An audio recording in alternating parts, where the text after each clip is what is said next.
Assalamualaikum warahmatullahi wabarakatuh. Perkenalkan, nama saya Siti Fatimah. Saya merupakan mahasiswa Universitas Pelita Bangsa, program studi S1 Manajemen.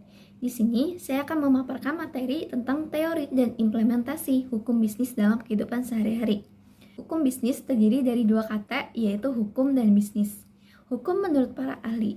Hukum menurut Ahmad Ali adalah seperangkat norma tentang apa yang benar dan apa yang salah, yang dibuat dan diakui eksistensinya oleh pemerintah, yang dituangkan baik dalam aturan tertulis, peraturan, maupun yang tidak tertulis, yang mengikat dan sesuai dengan kebutuhan masyarakat secara keseluruhan dan dengan ancaman sanksi bagi pelanggar aturan tersebut. Lalu menurut Utrecht, hukum adalah himpunan peraturan, perintah, dan larangan untuk mencapai ketertiban dalam masyarakat, dan oleh karenanya masyarakat harus menaatinya. Dari kedua pendapat para ahli tersebut dapat disimpulkan bahwa hukum mengandung unsur-unsur, yaitu hukum merupakan kumpulan kaidah atau norma dan tingkah laku, aturan yang dibuat oleh pemerintah yang berwenang, berlaku untuk wilayah tertentu, berisi perintah dan larangan, adanya sanksi yang tegas, dan bersifat memaksa. Lalu bentuk-bentuk hukum. Bentuk-bentuk hukum itu ada dua, yaitu hukum tidak tertulis dan hukum tertulis. Hukum tidak tertulis yaitu hukum yang hidup dalam keyakinan masyarakat, tidak tertulis namun berlakunya ditaati seperti suatu peraturan perundang-undangan, atau disebut juga sebagai hukum kebiasaan. Nah, hukum tidak tertulis ini biasanya ada di suatu suku, yang dimana hukum tersebut tidak ditulis secara sah seperti undang-undang, tetapi ditaati oleh seluruh anggota suku tersebut, dan jika melanggar aturan tersebut atau hukum tersebut maka dikenakan sanksi. Lalu hukum tertulis yang tidak dikodifikasi, yaitu hukum yang dicantumkan dan tersebar dalam berbagai peraturan perundang-undangan, misalnya hukum tentang jaminan fidusia, perseroan terbatas, dan asuransi. Lalu hukum tertulis yang dikodifikasi, yaitu pembukuan jenis-jenis hukum tertentu dalam suatu kitab undang-undang secara sistematis dan lengkap, seperti KUHP, KUHAPER, dan KUHD. Sumber-sumber hukum di Indonesia. Yang pertama ada undang-undang. Undang-undang ialah peraturan negara yang dibentuk oleh alat perlengkapan negara yang berwenang dan mengikat masyarakat. Kedua, ada peraturan-peraturan yang dibuat oleh penguasa dari tingkat pusat sampai daerah. Terus ada kebiasaan, ialah perbuatan manusia mengenai hal tertentu dan dilakukan berulang-ulang, diterima oleh masyarakat, selalu dilakukan oleh orang lain sedemikian rupa sehingga masyarakat beranggapan bahwa memang harus berlaku demikian, dan bila tidak dilakukan maka dianggap telah melanggar hukum yang berlaku. Terus lalu ada jurisprudensi. Jurisprudensi yaitu keputusan pengadilan atau keputusan hakim terdahulu yang dijadikan pedoman atau dasar dalam memutuskan perkara atau masalah berikutnya. Lalu ada traktat. Traktat atau perjanjian antar negara, yaitu perjanjian yang dilakukan oleh dua negara atau lebih. Yang keenam ada perjanjian, yaitu suatu peristiwa di mana dua orang atau lebih saling berjanji untuk melakukan sesuatu atau tidak melakukan perbuatan tertentu. Terus yang terakhir ada doktrin. Doktrin yaitu suatu pendapat para ahli hukum terkemuka yang besar pengaruhnya terhadap hakim dalam mengambil keputusan suatu perkara. Doktrin juga dapat dibuat oleh suatu keputusan bersama dari seluruh anggota suatu organisasi atau lembaga untuk kasus tertentu. Doktrin dapat digunakan sebagai dasar di dalam pengambilan keputusan. Dalam suatu organisasi, doktrin wajib dijadikan pedoman kerja. Lalu asas-asas hukum di Indonesia. Ada lex superior derogat legi inferiori, yaitu peraturan yang lebih tinggi mengesampingkan peraturan yang lebih rendah. Yang kedua ada lex posterior derogat legi priori, yaitu peraturan yang baru mengesampingkan peraturan yang terdahulu yang mengatur permasalahan yang sama. Yang ketiga ada lex specialis derogat legi generali, yaitu peraturan yang khusus mengesampingkan peraturan yang umum. Lalu hukum bisnis. Pengertian dari hukum bisnis itu sendiri adalah Suatu perangkat kaidah hukum yang melanggar aturan tentang tata cara pelaksanaan urusan atau kegiatan dagang, industri, atau keuangan yang dihubungkan dengan produksi atau pertukaran barang atau jasa dengan menempatkan uang dari para entrepreneur dalam risiko tertentu dengan usaha tertentu dengan motif adalah untuk mendapatkan keuntungan tertentu.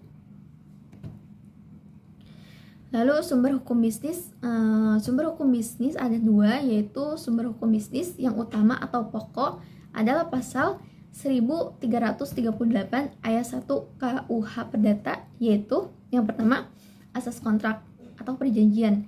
Asas kontrak atau perjanjian itu sendiri menjadi sumber hukum utama di mana masing-masing pihak terkait untuk tunduk kepada kontrak yang telah dikesepakati. Kontrak yang dibuat diberlakukan sama seperti undang-undang. Yang kedua, asas kebebasan berkontrak, di mana para pihak bebas untuk membuat dan menentukan isi kontrak yang mereka sepakati. Lalu secara umum, sumber hukum bisnis atau sumber hukum bisnis perundang-undangan, yaitu ada hukum perdata, KUH Perdata, hukum dagang, KUH Dagang, hukum publik, pidana ekonomi atau KUH Pidana, dan yang terakhir peraturan perundang-undangan di luar KUH Perdata, KUH Pidana, dan KUH Dagang. Lalu ada subjek hukum. Subjek hukum terdiri dari dua, yaitu manusia dan badan hukum. Yang pertama yaitu manusia merupakan subjek hukum karena sejak ia lahir, bahkan dalam kandungan, ia merupakan pendukung hak dan kewajiban. Sebagai subjek hukum, manusia mempunyai hak dan kewajiban. Meskipun menurut hukum sekarang ini, seorang tanpa kecuali dapat memiliki hak-haknya. Akan tetapi, dalam hukum tidak semua orang dapat diperbolehkan bertindak sendiri di dalam melaksanakan hak-haknya itu. Mereka digolongkan sebagai orang yang tidak cakap atau kurang cakap untuk bertindak sendiri dalam melakukan perbuatan-perbuatan hukum, sehingga mereka itu harus diwakili atau dibantu oleh orang lain. Menurut Kitab Undang-Undang Hukum Perdata, pasal 1330, mereka yang oleh hukum dinyatakan tidak cakap untuk melakukan sendiri perbuatan hukum ialah yang pertama, orang yang belum dewasa. Yang kedua, orang yang ditaruh di bawah penampungan seperti orang dungu, sakit ingatan, dan orang boros. Terus yang ketiga, orang perempuan dalam pernikahan atau wanita kawin. Sebelum 1974, batas kedewasaan adalah usia 21 tahun, sesuai dengan pasal 330 KUH Perdata. Sejak berlakunya Undang-Undang Perkawinan Nomor 1 Tahun 1974, maka batas kedewasaan ialah 18 tahun. Lalu yang kedua ada badan hukum. Selain manusia sebagai subjek hukum, di dalam hukum terdapat pula badan-badan atau perkumpulan-perkumpulan yang juga memiliki hak-hak dan melakukan perbuatan-perbuatan hukum seperti layaknya seorang manusia, yaitu badan hukum. Badan hukum sendiri ialah orang yang diciptakan hukum secara fiksi, personal fikta yang mempunyai kekayaan sendiri, ikut serta dalam lalu lintas hukum dengan perantara pengurusnya, membuat perjanjian dan dapat digugat dan juga dapat menggugat di muka hakim. Lalu ada karakteristik badan hukum. Yang pertama, memiliki harta kekayaan terpisah. Yang kedua, mempunyai tujuan tertentu. Yang ketiga, mempunyai kepentingan tersendiri. Hak dan kewajiban terpisah dari hak dan kewajiban para anggotanya sebagai pribadi. Terus yang terakhir, adanya organisasi yang teratur, mempunyai sifat kontinu, hak dan kewajiban tetap ada walau berganti kepengurusan. Lalu ada objek hukum. Jenis objek hukum berdasarkan pasal 503 dan 504 KUH Perdata disebutkan bahwa benda dapat dibagi menjadi dua, yaitu objek hukum bergerak dan objek hukum tidak bergerak. Objek hukum bergerak contohnya seperti kendaraan motor atau mobil. Objek hukum tidak bergerak yaitu contohnya tanah yang melekat di atas. Contohnya kayak kapal laut di atas 20 M3, pesawat terbang, helikopter yang berhubungan dengan hukum jaminan. Terus ada jenis objek hukum berdasarkan pasal 503, 504 KUH Perdata disebutkan bahwa benda dapat dibagi menjadi dua, yaitu benda berwujud dan benda tidak berwujud. benda berwujud yaitu suatu benda yang sifatnya dapat dilihat, diraba, dan dirasakan dengan panca indera. Terus ada benda tidak berwujud yaitu suatu benda yang dirasakan oleh panca indera saja, tidak dapat dilihat, dan kemudian dapat direalisasikan menjadi suatu kenyataan. Contohnya merek perusahaan, paten, dan pencipta lagu atau musik. Lalu hak atas kekayaan intelektual atau haki merupakan benda tak berwujud hasil kegiatan intelektual atau daya cipta manusia yang diungkapkan ke dalam suatu bentuk ciptaan atau penemuan tertentu. Kegiatan intelektual atau daya cipta terdapat dalam bidang ilmu pengetahuan, seni, dan teknologi. Contohnya hak cipta, merek, dan paten. Jenis-jenis haki ada dua, yaitu hak milik industri atau industrial property yang terdiri atas paten. Paten itu sendiri dapat diartikan sebagai hak eksklusif yang diberikan negara kepada investor atas hasil investasinya di bidang teknologi, yang untuk selama waktu tertentu melaksanakan sendiri inventionnya tersebut atau memberikan persetujuan kepada pihak lain untuk melaksanakannya. Jangka waktu paten ini adalah 20 tahun sejak tanggal penerimaan dan tidak dapat diperpanjang. Lalu investasi yang tidak dapat diberikan paten. Yang pertama, proses atau produk yang pengumuman, penggunaan, dan pelaksanaannya bertentangan dengan peraturan perundang-undangan yang berlaku, moralitas agama, ketertiban umum, atau keasusilaan. Terus yang kedua, metode pemeriksaan, perawatan, pengobatan, dan atau pembedahan yang diterapkan pada manusia atau hewan. Yang ketiga, teori dan metode di bidang ilmu pengetahuan dan matematika. Yang keempat, semua makhluk hidup dan proses biologis untuk memproduksi tanaman atau hewan kecuali proses non-biologis atau mikrobiologis. Terus investasi yang dapat diberikan paten apabila mengandung unsur yang pertama novelty atau kebaruan, yang kedua inventive steps atau langkah-langkah inventif, terus yang ketiga ada industrial applicable atau dapat diterapkan dalam industri. Terus jenis haki yang kedua yaitu merek. Merek adalah tanda yang dapat ditampilkan secara grafis berupa gambar logo, nama kata huruf, angka, susunan, warna dalam bentuk 2 dimensi atau 3 dimensi sesuai hologram, atau kombinasi dari 2 atau lebih unsur tersebut untuk membedakan barang atau jasa yang diproduksi oleh orang atau badan hukum dalam kegiatan perdagangan barang atau jasa. Yang ketiga ada desain industri. Menurut pasal 1 angka 1 Undang-Undang Nomor 31 Tahun 2000 tentang desain industri menyebutkan bahwa desain industri adalah suatu kreasi tentang bentuk, konfigurasi atau komposisi garis atau warna atau garis dan warna atau gabungan daripadanya yang berbentuk 3 dimensi atau 2 dimensi yang memberikan kesan estetis dan dapat diwujudkan dalam pola 3 dimensi atau 2 dimensi serta dapat dipakai untuk menghasilkan suatu produk, barang, komoditas, industri, dan kerajinan tangan. Terus yang keempat adalah rahasia dagang. Rahasia dagang adalah informasi yang tidak diketahui oleh umum di bidang teknologi dan atau bisnis, mempunyai nilai ekonomi karena berguna dalam kegiatan usaha dan dijaga kerahasiaannya oleh pemilik rahasia dagang. Terus ada hak cipta atau copyrights. Hak cipta adalah hak eksklusif pencipta yang timbul secara otomatis berdasarkan prinsip deklaratif setelah suatu ciptaan diwujudkan dalam bentuk nyata tanpa mengurangi pembatasan sesuai dengan ketentuan peraturan perundang-undangan.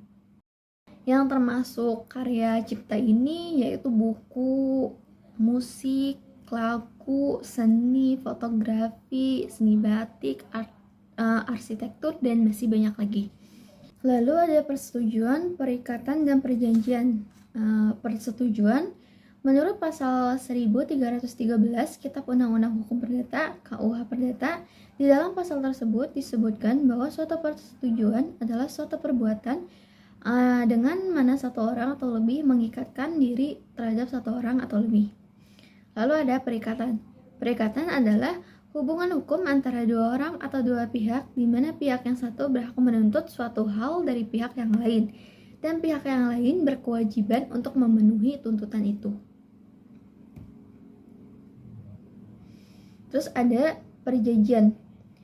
Perjanjian adalah suatu peristiwa di mana seseorang berjanji kepada orang lain atau di mana dua orang saling berjanji untuk melakukan suatu hal. Hal ini menimbulkan suatu hubungan yang dinamakan perikatan. Perikatan bersifat abstrak, sedangkan perjanjian bersifat konkret. Lalu ada kontrak. Menurut Black's Law Dictionary, kontrak diartikan sebagai suatu perjanjian antara dua orang atau lebih yang menciptakan kewajiban untuk berbuat dan tidak berbuat sesuatu hal yang khusus. Jadi dari pendapat para ahli tersebut, persamaan yang dapat kita simpulkan antara lain yaitu persetujuan sama dengan perjanjian. Baik persetujuan atau perjanjian atau perikatan maupun kontrak dilibatkan setidaknya dua pihak atau lebih. Lalu dasar hukum persetujuan atau perjanjian, perikatan maupun kontrak mengacu pada KUH Perdata.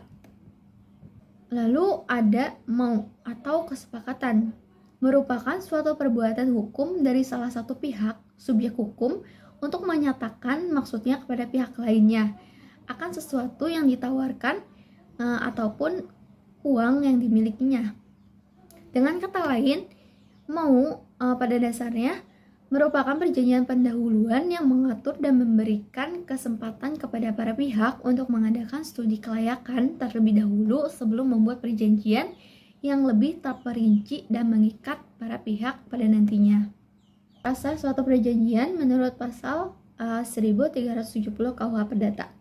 Yang pertama, kesepakatan mereka yang mengikat dirinya. Yang kedua, cakap untuk membuat suatu perjanjian. Nah, ini adalah syarat subjektifnya. Terus, ada juga syarat objektifnya yaitu mengenai suatu hal tertentu dan suatu sebab yang halal. Batalnya suatu perjanjian dikarenakan yang pertama, apabila syarat objektif tidak terpenuhi, hal tertentu dan sebab yang halal, maka perjanjian tersebut demi hukum batal. Yang kedua, apabila syarat subjektif tidak terpenuhi, perjanjian tersebut bukan batal demi hukum, tapi dapat dimintakan pembatalan, cancellation oleh salah satu pihak. Contoh persetujuan, perikatan, dan perjanjian pada kehidupan sehari-hari. Contohnya kayak persetujuan peminjaman uang, persetujuan jual beli, perjanjian sewa menyewa rumah, perjanjian kerjasama, perikatan hutang piutang, dan perikatan jasa. Sekian pemaparan materi dari saya. Apabila ada salah kata atau salah pemaparan dalam materi tersebut, mohon maaf. Sekian, wassalamualaikum warahmatullahi wabarakatuh.